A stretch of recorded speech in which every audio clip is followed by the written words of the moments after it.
Hi everyone, welcome to MMA The Beginning, where we talk about the early days of MMA. This is a different episode for this one, because basically what we're going to do is it's basically classic fight reactions. I've got two friends of mine here. I've got Paul Hartburn and I've got Robbie Brown, and we're basically going to watch all of the old school UFCs. We're going to start with UFC 1 and we're going to basically talk the fights through. So also, if we're going to commentate on fights, we're going to have to be as good as we possibly can. So to be Joe Rogan standard, we need to take one of these. It's called Alpha Brain. We're not sponsored by them yet, but we might be. Do you know what I mean? So we're all going to take an Alpha Brain before we start commentating. So there you go, lads. Can I have two? Can you have two? You're ready to go. Recommended Bouncing off the couches. We're doing suplexes on each other. There we go. I'm not sure whether it works mixing it with alcohol, but we'll tell you. We'll carry on a bit. So there we go. I don't Alpha Brain. We're going to start. So here we go. I love how we're starting and Robbie giving a fist and everything out of the campus little way. I know, yeah. No, they really are MMA fighters, by the way. So yeah, it's obviously we've got people like Gerard Gordeau, Zane Frazier. Now these are karate guys, and these are like Savat, obviously Ken Shamrock, my hero. You know what I mean? Taylor Tooley, sumo wrestler. What I loved about this, so, you know, if this was you going back in the day, Paul, how would you feel going into a tournament like this? It's never been done before, apart from maybe in Japan, Pancrase. I think back in the beginning it was expecting the unexpected, wasn't it? Because everybody went in there thinking their style was the best style. This was before MMA as we know today was founded, and so it's like the kickboxer thinks he's better than the grappler thinks he's better than the boxer, and it was really fine now. Yeah. It was the best style back then. Well, it's still like that now, isn't it? Like you always get the boxer and MMA people can't box, and so you still get that bit of what do you call it? A bit of, I like to say ego, but it's not to say. You'll speak to a boxer and they'll be talking about it and they'll be like, they automatically think they're better than you, which they're not. Cause Yeah. I mean, so we've started a whole new fight card here with MMA fighters and boxers, which I'm sure Machine MMA is going to put a show on after COVID. Do you know what I mean? Boxers, feel free. Do you know what I mean? I'm not saying we're a better boxer than the boxers. It's the rules, isn't it? It's a different game. It's a completely different game. It's not boxing, is it? No. Style for a while. So it's combined into one sport. It's a different sport altogether, isn't it? Yeah, absolutely. And everything's different. That was what made Conor and Mayweather interesting, because Conor likes a long stance, but you got to change that for boxing. Yeah, you could see when he fought Mayweather, couldn't you, that it was just a completely different game that he was getting himself into. But to be fair, with that payday, you two wouldn't say no to that, would you? Do 50 pence. But Mayweather, if you're watching this, Robbie will fight you for 50 pence. Anytime, any place, mate. Yeah. And if Dana wasn't turning, I'll just act as Dana for the promo pictures. Do you know what I mean? So back through it, it's like if you took a boxer in the MMA world and they bobbed and weaved the way they do in boxing, you're just going to get the face kneed off. They're going to get kneed in the face. It's a completely different style, and that's what made the original UFC interesting. It did. And it's interesting because one of these fights on UFC 1 kicked straight in the face, isn't he? Yeah. So obviously, I mean, look at the commentary. You know what I mean? None of them knew what was happening, did they? You know, you're listening to them talk. I don't think the fighters knew what was happening. Well, no, I don't think they did. You know, it was really straight. But then, if you look at the commentary, you've got the likes of Bill the Superfoot Wallace. I mean, that man is a legend. I mean, he had a 60-mile-an-hour roundhouse kick. I mean, Kathy Long, she was a world kickboxing champion. It's interesting how they didn't really. I mean, this guy, I don't know who he is. I've never really seen him since this. But he seems to know more about the ground than any of the other people on the commentary. Because I've watched UFC 1 like so many times, because when I watched it, you had a VHS tape and you were lucky when the next UFC was coming out, whereas now it's on every week. Do you know what I mean? Yeah. So, and you can just see that, you know, they're so... Ryan, what do you think about? I'll tell you what, Bill. You talking about an original event. If you want to know reasons, if you want to know why it's such an original event. An original event? It's not a ring at all. It's an octagon. 8 sides. It was only really shooter, like you said, doing it in Japan before this, wasn't it? Yeah. It wasn't an octagon, it was a ring, wasn't it? Yeah, that was in Pancrase. So like, you've got, like, it's different altogether, because you've got your cage control. Like, when you fight, you like to pin them up against the cage, head in the face. Like you couldn't do that in a ring. Well, you could, but it's not going to be you're not going to have the same effects. It's going to be a bit more difficult. Yeah, that's probably why Mirko Cro Cop was more successful in Pride than he was in the UFC, because I think he was getting, mould against the cage. And he was full of juice as well in Pride. So not only does he want to fight Mayweather, Robbie also wants to fight Mirko Cro Cop. I mean, there's a huge difference in fucking weight class, mate. I'm not going to lie. Get this by the time we're finished. So there we go. So we got Kevin Shamrock against Pat Smith. Now Pat Smith's another one. He didn't know any grappling going into this. Really, he ended up at the Lions Den eventually. Was he training in the Lions Den eventually? I'm not sure. I don't know. I'm not sure. I don't think he was. He ended up training someone to get some takedown defense, didn't he? When he beat Coleman. I think this was after UFC 1. I think he did. Oh yeah, yeah. But I'm sure. Like, thing is, you had to though. If you knew you were going to get into this, there's no chance that you can go into there as a striker. So here we go. Savat versus Sumo. Do you know what I found so interesting about this? Is you look at the rules of Sumo, and it's basically either pinning someone or just throwing them out the ring. How could that be effective in a real fight unless you sort of crush them against the cage and find some sort of submission? Well, that's going back to this because nobody had an idea what they were getting themselves into. So, like you said before, these are the toughest guys in the world. Yeah. So they're representing the sport. Well, you think, how could a sumo man? I mean, do they do submissions in sumo? Because I've never ever looked into it. I don't think any sumo wrestling after this when we the inflatables. Yeah, big fires. Oh yeah. But we turned into a proper wrestling match. It was in the summer as well, so we were sweating. Well, I done that in Magaluf, and I remember I got to the semi-final, so that's my MMA credentials, everyone. Well, at least the sumo, you got to part Sarah Marshall out of this, didn't he? Got his teeth Sarah Marshall on it. Yeah, he did. Taylor Tooley, yeah. Because there was Emmanuel Yarbrough as well. He fought in UFC 3. I remember him. 616 pounds he was. I mean, incredible. I mean, this guy's 4'10", Taylor Tooley. I think he has like a burger van somewhere. He does now. No, because I watched this thing, right? And how does he make any profit? Where are they? I know. Where are they now? He said, "Oh well, he's clearly still doing sumo." Do you know what I mean? But he's So he's Gerard Gordeau. Do you know when I done the podcast with Ken Shamrock, he said, apart from Hoist Gracie, he was the person who was like, if anyone's going to give me a tough fight, it would be Gerard Gordeau because his striking was on point, but he just didn't know how to fight on the floor, There's nobody mixed it up back then. There was no MMA gyms, or was there? Well, that's there wasn't. If you even look at the kids in our class now, they don't learn kickboxing and learn grappling later on. They polish the whole stone, yeah. It's have you seen how good the kids are now? Like we struggle, the Kent McKenzie, and then from our gym, he's ridiculous. You struggle with him, although he's young and his technique is so perfect, isn't it? Well, he runs up the IMAPs, didn't he? And he only never got to the next round because he wouldn't tap and the lad hyperextend his elbow. Stopped it. And this is before you're fully grown. That's dangerous, isn't it? Honestly, he is amazing. And when he's our age, 18, 19-year-old, he's gonna be good and go far. It's really interesting because I remember you used to have a mixed class, Robbie, and I used to train, and you'd see the kids, 8-year-olds, putting arm bars on each other, triangle choking each other. Do you know what I mean? And I'm going, wow. When I done judo, you weren't allowed to do submissions until you were 13 or 14, something like that, because of especially in competition, because of the dangers of it and stuff like that.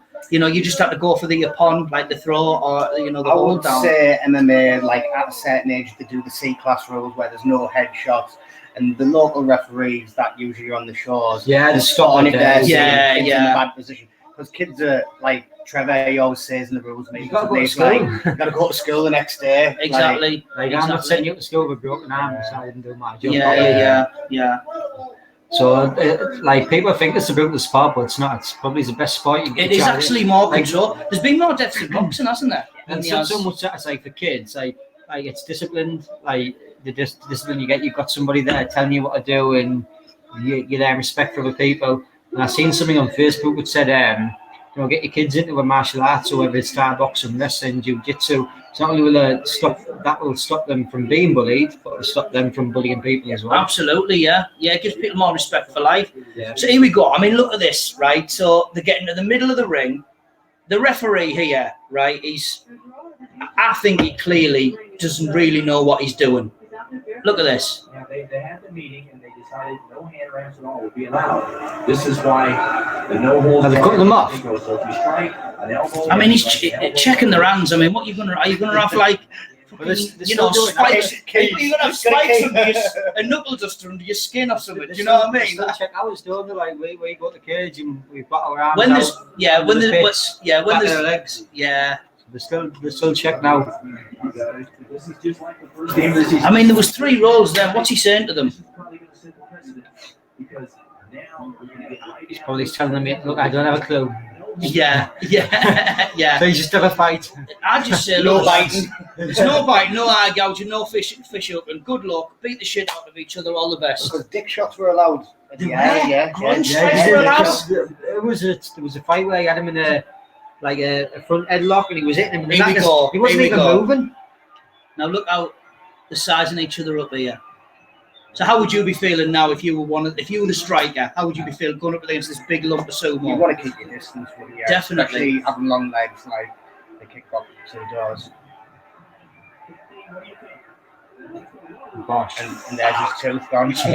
Now, the viewers didn't see this, but what happened was, as the sumo charged at them, he basically that's all he done was sidestep him. And he just took his weight and he kicked him in the head and then punched him. The ref didn't know what was going on. Yeah, he was like, should I stop this or should I just wait until he's killed him? Do you know what I mean? It was like, if you wanted to promote a sport as well as being the most barbaric, that's the perfect way to open it. It is, absolutely. Absolutely. Yeah. If you want to get this cancelled in every other state in the US, this fight is the one to make sure it's cancelled. Only Trump was the only one supporting. He was. Would you know, I got to say, I love the UFC. It's so great. I'm great friends with Dana. He's a great friend of mine, and I would support that all day long, you know. But yeah, he was the one. I mean, he wanted it in New York, didn't he? But they weren't having it. They were like, we're not having this. He got it eventually, though, didn't he? He got it. Was it the Trump Taj Mahal when he had that? He got events put on there. And it's only been, what, was it 2 years ago when the New York Athletic Commission, was about 2 years ago when it said... Because he had the gloves, didn't they, with the crown on the top? Yeah, well, New York, Dana says, was the most difficult, wasn't it? You know, to get in there. I mean, look at that, bang! His tooth flew out, his tooth went into the audience. Unbelievable. It's crazy, and he still doesn't know where he's at. And how long ago was that? Like 2 minutes? It didn't even last that, did it? Well, I meant how long ago was that? And he's still absolutely, yeah. He's still confused. See, there's Horion Gracie there. Because it was him and Art Davey, wasn't it? Who had the, because people were doing the Gracie challenge, weren't they? Yeah. Well, he was going to different gyms around America, wasn't he? Yeah. Mascot. And this was essentially to showcase Gracie Jiu-Jitsu. It absolutely was. Well, even there, like he's striking supposed to be, he's slapping him. He is. Well, that's how it's his style. That's what they didn't shoot or these palm strikes. Yeah. To open how a pancreas. Is that like a karate type? I'm not quite sure. Because you've got no wraps on, so obviously yeah. So I was watching there, and he was like, yeah. I mean, look at the like Bill Superfootball. I mean, he's fought in so many different tournaments, and even he's like, what the fuck is this? Do you know what I mean? I mean, look at his eye. I don't know if he's fat or his face is swollen. He's just literally someone. I mean, I reckon if I was him, I'd be happy to sell. Look how he ran towards him, though. Like, obviously, in this day and age, it's the distance as well. I think in a sumo fight, you're in such a close proximity. That's what you do in a sumo, isn't it? You just both come in, somebody else comes forward. Like, you're not used to somebody moving back and striking. Yeah. So, that's probably the first ever time he's been in a situation like that. Yeah. So Taekwondo is better than sumo wrestling. That was the first fight, right? So let's move on now to the who we got now. I tell you what we'll do. I want to move on to the. Do you need to go to the toilet, Robbie? That's fine. You can go to the loo. Oh, so here we go. This is Zane Frazier against Kevin Rosier. I mean, this is when you think, you look at this, Paul, right, and you think, I mean, Kevin Rossi is well out of shape. He's probably past his prime, isn't he? Well, a lot of them in the early days, like, were just bar fighting thugs, really. A lot of them weren't that had done it. Who've done martial arts. Yeah, like Tank Abbott. Yeah. Tank Abbott. When he first fought, he tried to fling someone over the top of the cage. I saw that, yeah. I mean, here we go. Like, look at Kevin Rosier. He's getting his ass absolutely caved by Zane Frazier. Even against the cage, yeah, you can just tell how much the sport's evolved. Yeah. There's no underhooks, overhooks. So if you were in this position now, so you would say you were Zane Frazier now, you've got him up against the cage. Yeah. There's so many things you could do here. Yeah, so he's got that underhook high there. You'd be wanting to get your head to the opposite side, like the likes of Khabib does, Daniel Cormier. Yeah. Drive your head into him and hold him against them. Dominate that position. I mean, I'm no expert, but he can get his leg behind him, and then you can value the position Kevin Rosier's in there is not. That's one thing I wanted to talk about on this, actually, when I found out how we were going to do this. So then you've got, like, obviously we talked about the beginning of MMA, so you've got the good wrestlers such as, like, Mark Coleman. But then modern day, like, obviously Khabib is out of this world, like, the best we've ever seen. Well, how do you think Khabib, like, somebody of Khabib's style now, like somebody from Dagestan, really good, obviously same weight, would do against somebody in the modern day wrestling? Do you think the wrestling's evolved as well? Yeah, definitely, because it's evolved to wrestling for MMA. Yeah, I don't think it's just wrestling now. Like, if you look at Khabib with his grips, so the winner title position there, if you'd watch Khabib, he'd be grabbing the rear waist, tying him up. It's the wrist controls as well. He also ties his legs up. If you watch Khabib, he figure fours the legs. He does. Puts his hips in and lifts their legs up close to the can't base. Perfect fight for Khabib was against Barboza. Like, you can see every time he got in that position, Barboza just sick of his life, wasn't he? Yeah, he was sick of his life. Yeah. And you see, as Kevin Rosier was getting his ass handed to him, and then he's just come back. I suppose that's where size comes in, doesn't it? Head stop. Look at that, man. Snapped his neck nearly. There you go. Win by a head stomp. I mean, the funny thing is, right, he's absolutely knackered. He's like, oh. And then his manager just jumps on him. He's like, oh, mate, for fuck's sake, I've got another fight to do after this. Yeah. See, that's another thing. It's a tournament. Yeah. And a lot of them didn't make the next fight, did they? They didn't. Up with a lot of injuries. So how would you guys have prepared yourself for a tournament? I've been in tournaments. Like, I've had the 2 fights in one night.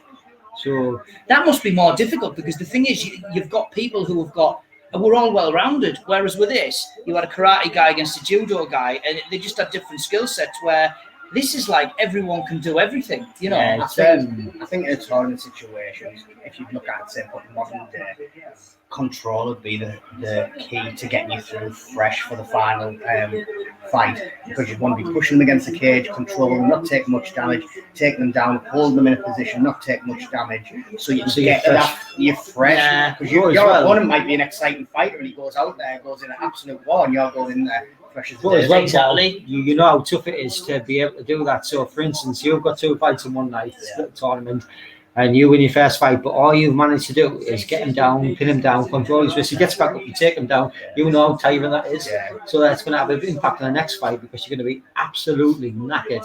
Where, you know, like in training, sometimes you can strike for an hour and you can have like a mess about. Wrestle for 10 minutes.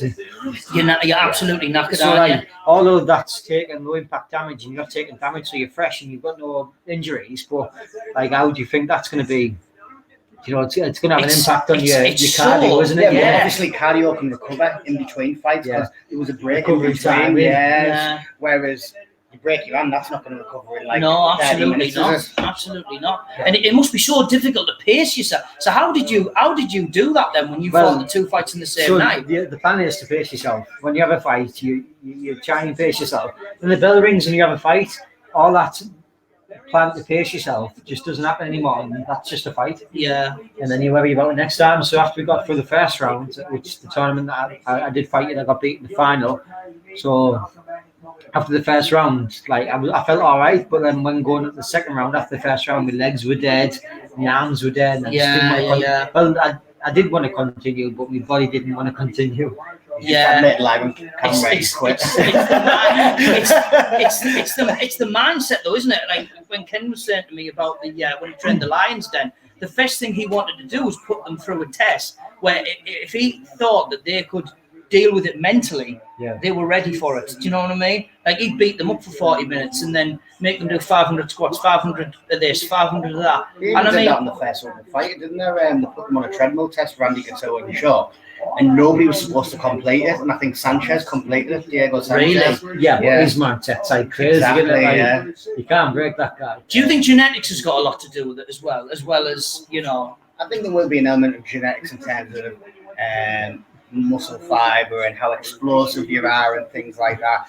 You can't really teach heart. So, No, you can't. Yeah, you're either tough or you're not. Aren't you? Yeah. Like, Yeah, absolutely. Absolutely. I suppose, like the gym, like we used to be at, or you used to be at TCA, like Yeah. everybody that's been there, like Tough. you're tough. Yeah. Because, Yeah. I mean, I remember when I first went there, right? It was at the People's Centre. And I got my ass kicked all over. And then I kept going back and I kept going back. And I tell you what it done, it really toughened me up. Yeah, Because it was a brawl every Thursday night. And it was like, well, Fight Club, basically. Do you know what I that's mean? what it's like when I was there. Like we used to spar a lot, and I used to be the smallest guy in the room. So when we used to spar, like I used to hate at first, but then obviously I trained for a lot of years there, and then eventually you just get used to it. And like, Yeah. so now we go to rugby gyms, right? We get called all sorts because we like me and Paul, like because we both at the same gym. We go here, and they're hitting us, and we just stand in the pot. We're like, ah, Yeah. We're like, And they're going to calm down do to it. training, like, you know what I mean? You're You're like, like, just training. Stop hurting us. yeah. We're like, that's just. See, now this is one of the most interesting ones here because we've got a boxer against Hoist Gracie, who is So as we were just talking about the start, yeah. not so much like this, but like MMA. But this is like, I don't know how true this is, but I heard a story that the boxer was going to go in with 2 gloves, and then he heard about grappling Yeah, on the day. Like he didn't Yeah, realise he was yeah. getting into it, so he was like, take 1 glove off, thinking he was going to be able to like Yeah. hook or something. so with a man 1 glove off, could he still punch with the other glove? Yeah, you can still Overhand. punch with both. Because I knew that in the early days, if you had your shoes on, Yeah, if you had you wrestling, ran out you a went kick out, where yeah. well, apparently he got a decent paycheck for coming into this, Art Jimison, because obviously at the time I think he was a well-respected boxer, and he paid him a decent wedge to do it. But Art Davey said he picked him up from the airport, and he just said you could see in his face, Yeah. he just didn't want to be there. well, every time we fight, like I've had so many fights now, and before every fight, I have the same reaction. I've done me first. I tell my coaches, look, this is the last time I'm doing it. I don't know why I do it.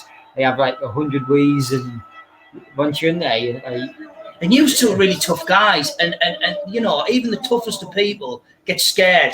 And it just goes to show that human nature is just, you know, it At doesn't the end matter of who the- you are. at the end of the You know, day, Yeah, you're getting punch in the looked. face. Like, Like you're getting you're locked. not human if you're not Exactly, absolutely. At the end of the day, as well, you're getting locked in a cage with just a referee, with somebody that's trained out to fight. If you're not nervous or scared in like some sort of way, you're not even human. You're inhuman, yeah, there's something wrong. You're fighting a robot. Give it 100 years' time, I bet there'll be fights getting rigged with robots and everything. Do you know what I mean? Dana White trying to make out this fight as a robot. Dana ever White watch that for film? CGI. Have you watched that film where he makes robots in the box? Oh yeah. No, I haven't seen You that. haven't seen it? It's a Yeah. really good film. Wolverine. Who plays Wolverine. So it's a really good film. You need to watch it. Yeah, I will do, yeah. I will do. I can't remember the name of So it. here we go. Gracie's hitting him with a kick, so yeah. And he just doesn't know what to do because he's thinking, how do I get in and get the distance? But if I do that, he's just going to clinch me. So how would you be feeling now if you were the boxer now, knowing that this guy's a grappler? I'd be thinking, who's this Doyle in his jammers going on? Because he didn't know really. The world wasn't aware of what jiu-jitsu was. So, By the way, Well, Doyle is a sort of term that we use in Hartlepool that references that someone's an idiot. So but at the same time, I was just probably thinking, why has he got 1 glove on? yeah, yeah. The both fighters are thinking, I've never took LSD. What's going on? You know. So there we go. There's the clinch. Now he must be panicking now because he's thinking, how can I use my boxing now? Especially the mount he's got on him there. He's With tied him gloves right on, up. when you do like shoot boxing with big gloves on, it's so hard. Like, Yeah, to like- grapple. Especially like against the cage, because Paul does it a lot. Like he'll get you against the cage and he'll put his head against you, and then his hand sneaks on your back, and he'll pull you in, and then that's how he takes it down. But if you have boxing gloves on, how is he supposed to, like say for instance 12 or 14 ounce if he sneaks? Yeah. You can't take a 14 ounce boxing glove round your back. No, Clench you your face can't. with a good like S grip, pull him in with his head in his like chin or chest, and then take it down that way. Yeah, you'd have more chance of wiping your ass with boxing gloves on. You just see the boxer now getting tired and tired, and he's just, and also he's getting more tired than any person who knows grappling because he's panicking. He's thinking, "What do I do here?" He's never been in this position before, so. But saying that, he tried a bridge there. Was that? Do you think that's just instinct? I think that was instinct. Right? Yeah, it's got to be instinct. I mean, he might have done wrestling. He's tapped. He didn't even submit him. He just had him in the mount. Now I think he knows there's no way out. I mean, he probably the ref hasn't even stepped in. He hasn't. See, the ref doesn't know what to do. I mean, I think it was a good call to get Big John in on the UFC too, wasn't it? Really, to be fair.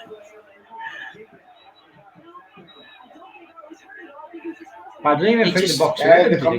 But saying that, obviously, if you look in America, they all do wrestling in high school, don't they? So you must. That's probably where the bridge came from. It's really interesting you pointed that out, actually. Like, did he actually not submit him? Did he just tap through frustration? Or did he do what's called mother's milk? What like smother his face? Yeah. You love that, don't you? The size of these bad boys. After lockdown, look at the size of these ones. So there we go. That was Hoist Gracie against Art Jimmerson. I nearly forgotten his name then, but them alpha brains kicked in and they made me remember. There we go. Give this man a sponsor. Yeah, give us a sponsor, Joe Rogan. Come on. So we're going to move on now. We're going to move on to the next fight. The next fight, I remember, if I remember rightly, it was Ken Shamrock versus Pat Smith. See, now this is interesting. Now I'm going to stop it here. The commentary, team are talking about this a lot more than the other fights after the fight because they're just confused of how this, they've been introduced to grappling, and to them it's not the norm. Is it confusion, or is it the fact that the Gracies are running the show? Definitely. The Gracies were running the show. Absolutely, yeah. And as well, we only had the camera angle from the back. Like, you don't know if he was obviously jiu-jitsu in the gi. You use stuff to. All we could see is him. He put his right leg up, and then all of a sudden he tapped. So, like, we don't know what's coming from, but by the looks of things, he just tapped with frustration, like you said. It is interesting though when we had the idea to do this. Paul's idea actually, he messaged me on Facebook, and I thought, we'll just do a couple of fights. But the fights lasted like 2-3 minutes. Do you know what I mean? So I'm like, well, we might as well just do the whole pay-per-view, Whereas now, obviously, you get fights that last 25. I mean, getting on UFC 5, I think it was 30-minute fight between Shamrock and Gracie, wasn't it? So how did you get into MMA then, Dan?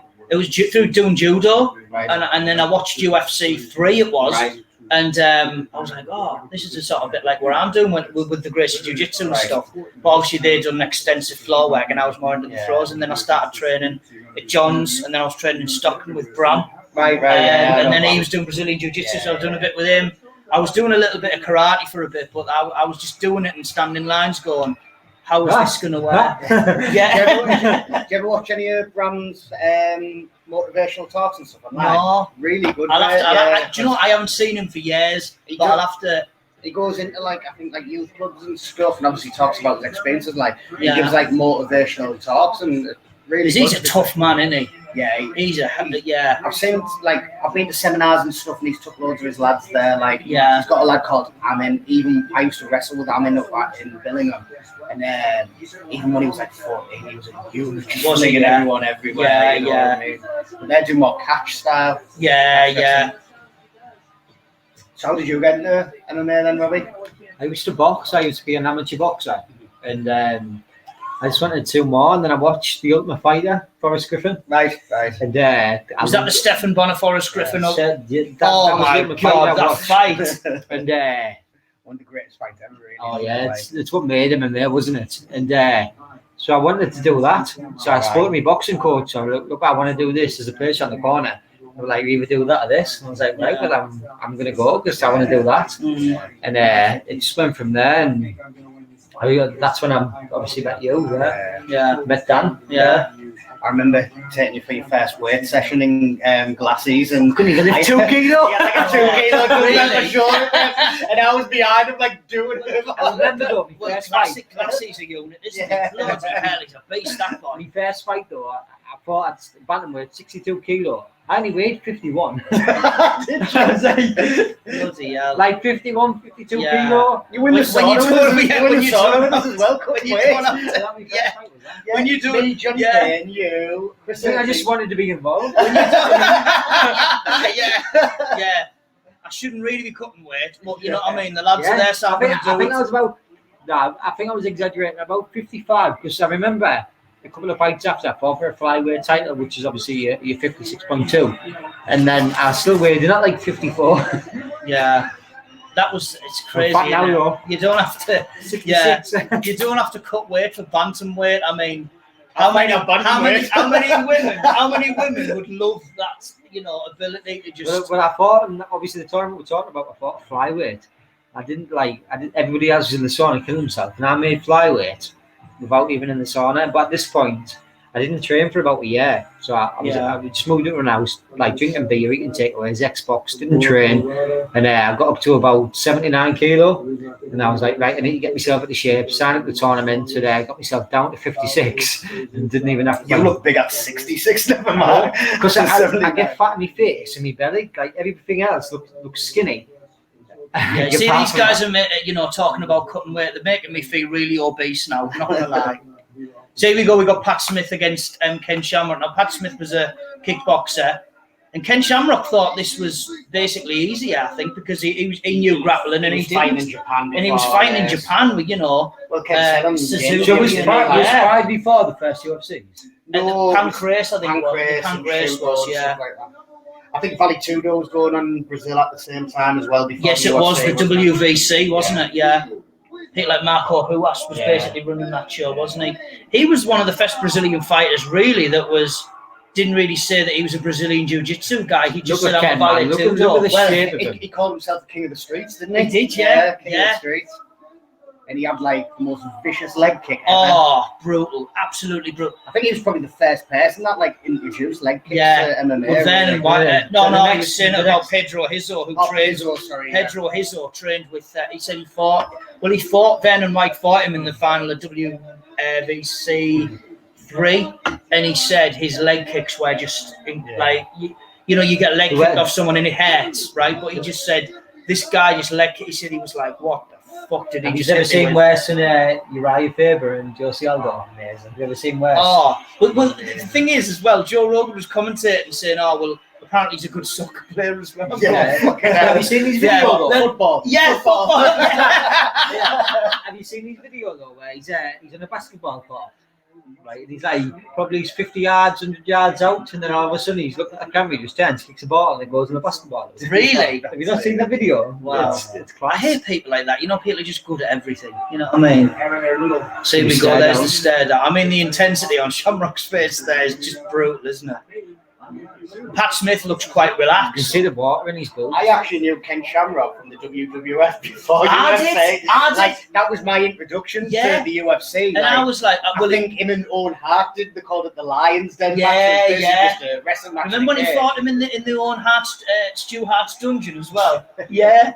And then I was like, what's this? And then I started like looking about for it, and one of my here we go. friends' older brothers had the early DVDs. Straight in the clinch. See, Ken knew he didn't mess around. Straight in there. But see there, Paul. Like, you know where he did that throw there? He had his arms around his back. Like, I've seen you wrestle, like a much better wrestler than what I am, but even I know there. When he had his arms there, he had his head in his chest, all he had to do was put his arms in, push his head out, and he would have went down anyway. And and the difference is back here, people's guards weren't as dangerous. No, they weren't. Body lock and just fall into the guard and not worry about it. When you now, as you fall, somebody's going for arm bars. You're grabbing your wrist, going for a triangle. Yeah, and you're seeing flying arm bars now. And some people's jiu-jitsu. I mean, I don't think like in MMA you get many submissions from the bottom. I think a lot of submissions from the top. But still, you take down a good jiu-jitsu player. You've got to be very cautious. Well, as well, how many submissions do you see in the first and second round? Usually submissions come from someone quitting, really. Like, unless they're really, or a scramble, like they're getting back up and they get the neck absolutely, like people like Damien Meyer, even. You know what I mean? You watch best grappler in MMA. Oh, absolutely, he's incredible. But you even watch his fight. See, he got him in an ankle lock here. Pat Smith doesn't know what he's doing. But even if you look at Ken's technique, I mean, look what Pat Smith. Really want to know how high he is. Yeah, he's just elbowing him in the shin. Like for you to go a little bit lower, which he probably does he's now. Trying to go for the heel hook now, isn't he? Yeah. So if he went a bit low and went for the heel, like the first time when Pat was trying to. But Ken's feet there, he could himself be in a lot of trouble. He could, but he knows that Pat Smith doesn't know submission. So there you go, bang, heel hook. He's trying to elbow his shin. I mean, God, he let him have that submission on for too long there. Did you see how much pain he was in when he was tapping out? And Ken still wants to give him a dig.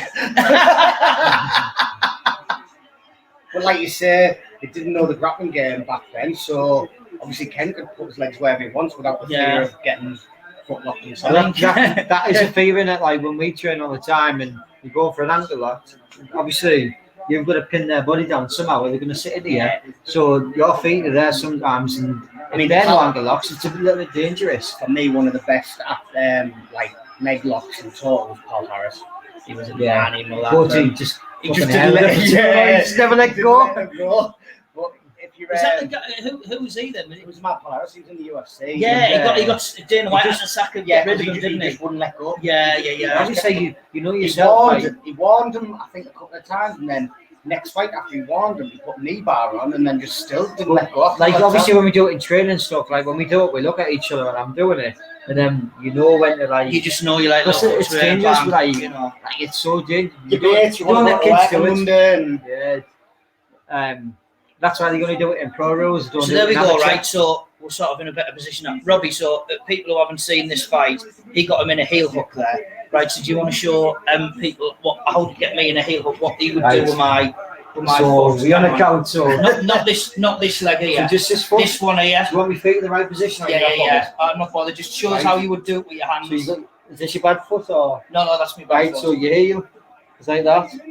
Yeah. Correct me if I'm wrong, because you're better at this stuff. I come okay with the like cable grip, and then obviously the feet squeeze your knees together, and then you squeeze your knees at their knees, and then we're going to twist that way. Yeah. And you're going to tap on air.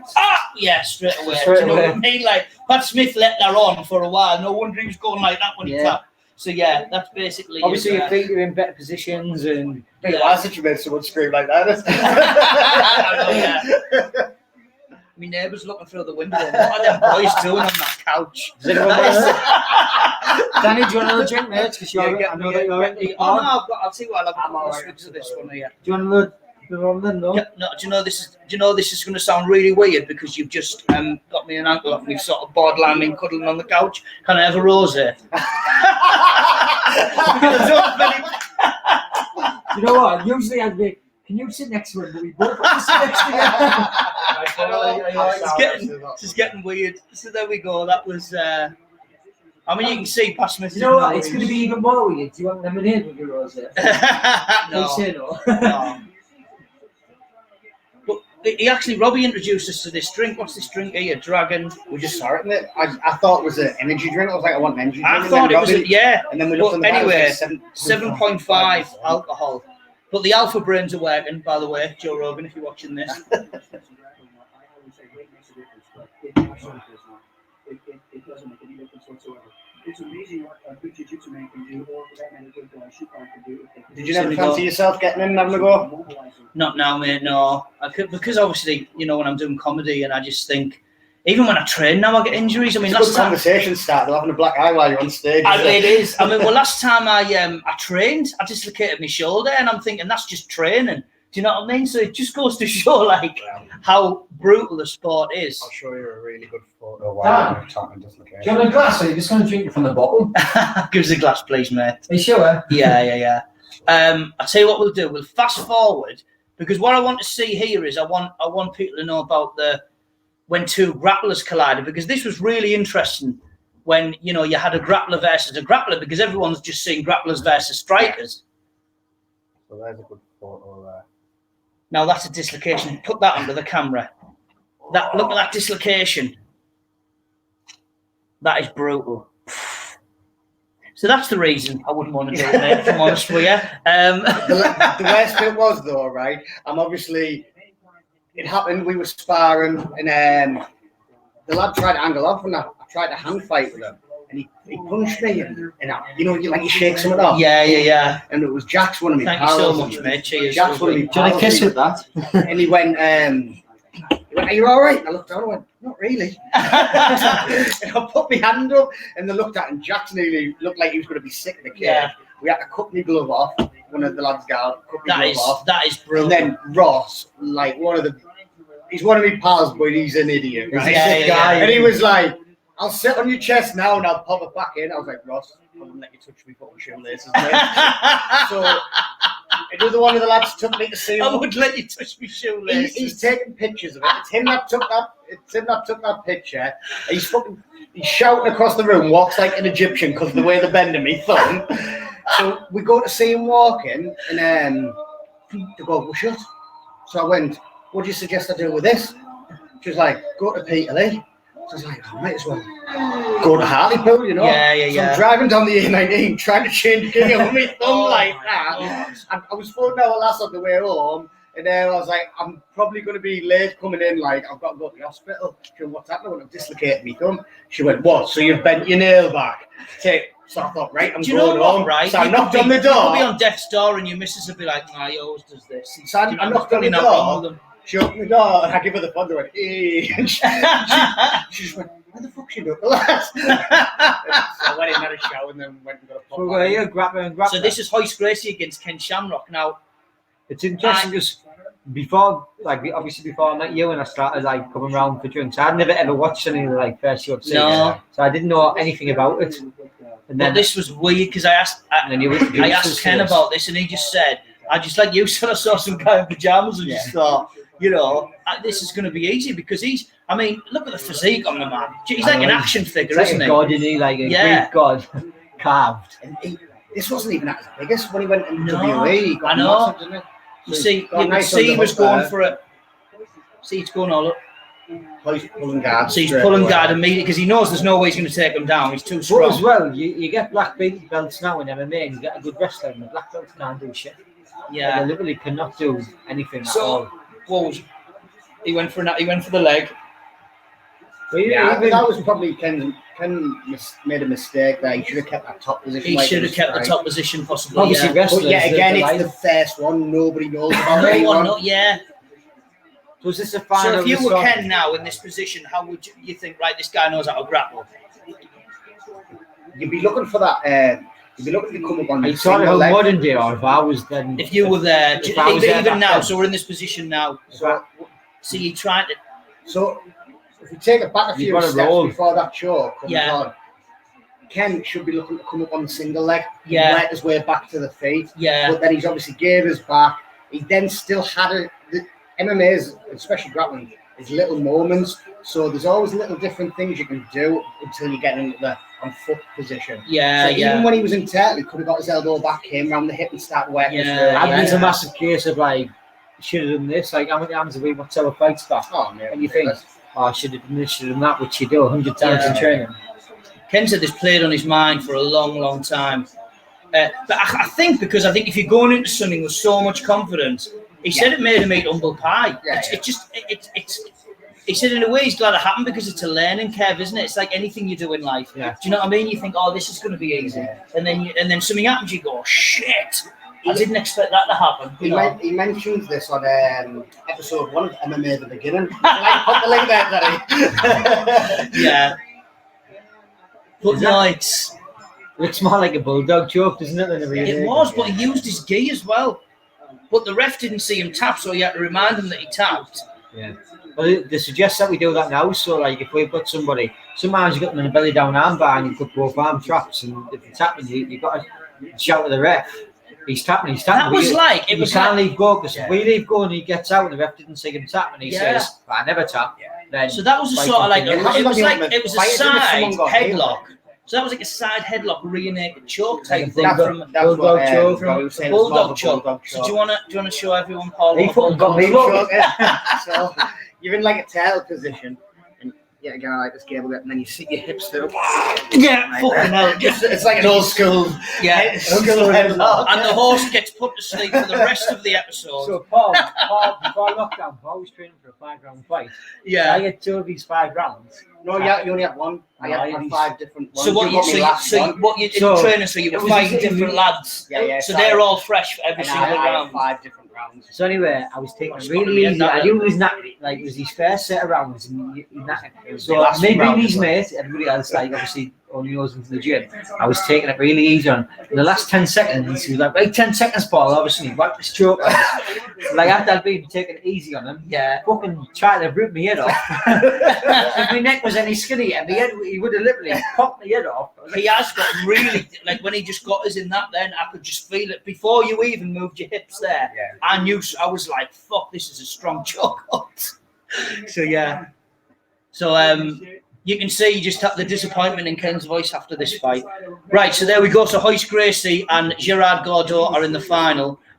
So do you think, right? So say we were you've never done martial arts before, and you're watching this, right?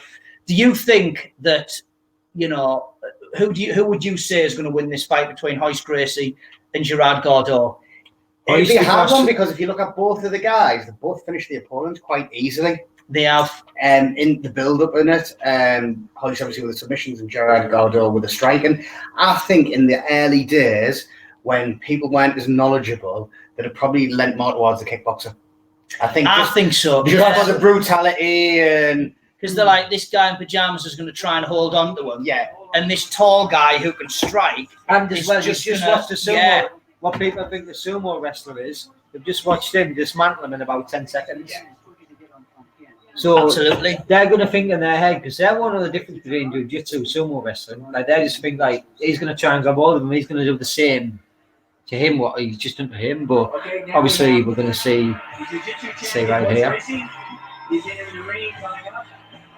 Here we go. He's great. I mean, to be fair, both of these guys were fresh as well, weren't they? Yeah, going into this. So what's that they're doing there? Do you know where they all? It's the Gracie train. Yeah, it was the Gracie train. They called it, I think. Robbie likes a gravy train.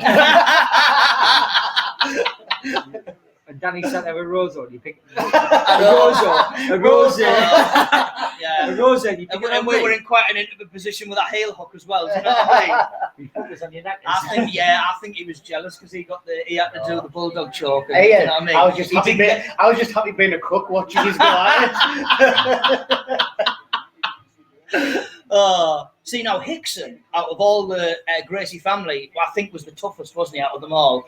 But they decided to put Royce because they just wanted to prove that they're outweighed. Well, he was the first person. Like everybody you speak to about MMA, jiu-jitsu, and he asks about the Gracie, it's always Royce Gracie. Yeah. It's never Rickson or anybody else. No, I know.